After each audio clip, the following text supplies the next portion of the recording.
सचखंड नानक धाम के संरक्षक एवं प्रमुख संत श्री त्रिलोचन दास जी महाराज के पावन सान्निध्य में 3 दिवसीय 46वां दास धर्म संत समागम का आयोजन 14, 15 एवं 16 फरवरी 2026 को इंद्रपुरी, लोनी, गाजियाबाद में भव्य रूप से 14 फरवरी को आरंभ हुआ। समागम में देश विदेश से हजारों श्रद्धालुओं ने सहभागिता कर आध्यात्मिक वातावरण को गौरवपूर्ण बनाया। समागम के प्रथम दिवस 14 फरवरी को मुख्य अतिथि के रूप में राष्ट्रीय स्वयंसेवक संघ के प्रमुख श्री भारत भूषण जी की गरिमामयी उपस्थिति रही। उन्होंने अपने प्रेरक उद्बोधन में राष्ट्र निर्माण, संस्कार और आध्यात्मिक जागरण के महत्व पर प्रकाश डाला।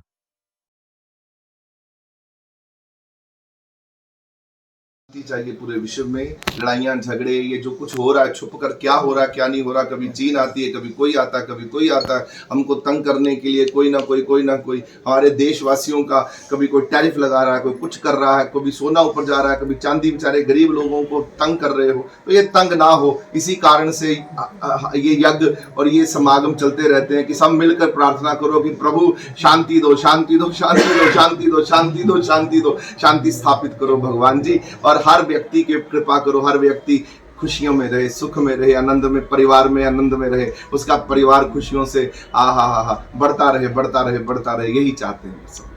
जीवात्मा का कल्याण, बस इस कारण से। हमारे सचखंडी समाज कौन सी हम लोग दास धर्मी हैं। दास धर्मी जो है शब्द नौदा भक्ति में से एक भक्ति है। 9 प्रकार की राम जी ने जो भक्ति बताई उसमें से जो 6वीं भक्ति है वो दास भक्ति, 7वीं भक्ति सखा भक्ति। सखा भक्ति दी है वृंदावन जी, सारे सखा जो है वृंदावन में गोपी गोपी। दास भक्ति दी है अयोध्या में, सभी दास हैं। तो हम लोग उस दास भक्ति जो है वो श्रवण भक्ति, कीर्तन भक्ति, ये सब भक्तियां हैं, 9 प्रकार की भक्तियां हैं। उसमें से एक दास भक्ति है कि स्वामी समझो उसको और खुद को दास समझो। तो हम लोग सब मिलकर यही प्रार्थना करते हैं हर साल कि दास धर्म सेवादारी पर हम सबको और ताकत दो और हमारे में जान फूको, ताकि हमारे लोग बाहर निकलकर खूब खूब खूब लोगों में एक क्रांति पैदा कर सके, एक ऐसी लहर पैदा कर सके जो संसार को सुख दे सके, जो संसार का भला हो सके पूरे दुनिया। बस ये हम लोग मांगते गया। तो ओंकार को प्रकट किया गया। ओंकार पहले नवकार निकाला, जैनियों की तरफ से निकला, उसके बाद गुरु नानक देव जी महाराज ने एक ओंकार से प्रकट किया। उसके बाद कहा कि कबीर जी ने भी कहा, ओंकार बाणी लिखी। तो ये ओंकार शब्द जो है संतों महापुरुषों का, ऋषियों ने शुरू से परंपरा रही है। ओम और ओंकार एक ही है, उकार इकार मकार।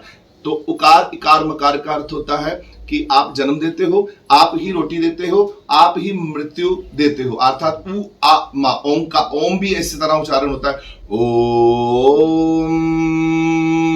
तो 3 श्रेणियों में बांटा जाता है। ओंकार भी ऐसे ही है, ओंकार। तो ओंकार और ओम एक ही रचना है। ओम जब निष्फल कर दिया गया विश्वामित्र जी की तरफ से, जब ओम भूर्भुवः स्वः तत्सवितुर्वरेण्यं गायत्री माता को जब श्रापित कर दिए, ओम भी श्रापित हो गया। उसके बाद इस मंत्र को, ओमकार मंत्र को ओम की जगह पर स्थान मिल गया। आज ओमकार जो है वो ये कृपा कर रहा है कि उकार इकार मकार। अब ओमकार टेम्पल भी है जिसमें ब्रह्मा, आप मध्य प्रदेश में है स्थापित, आप जानते ही हैं। तो भगवान की कृपा से जन्म भी तुम देते हो, उकार इकार मकार, जन्म भी तुम देते हो, रोटी भी तुम देते हो और मृत्यु भी तुम देते हो, इसका ये अर्थ है।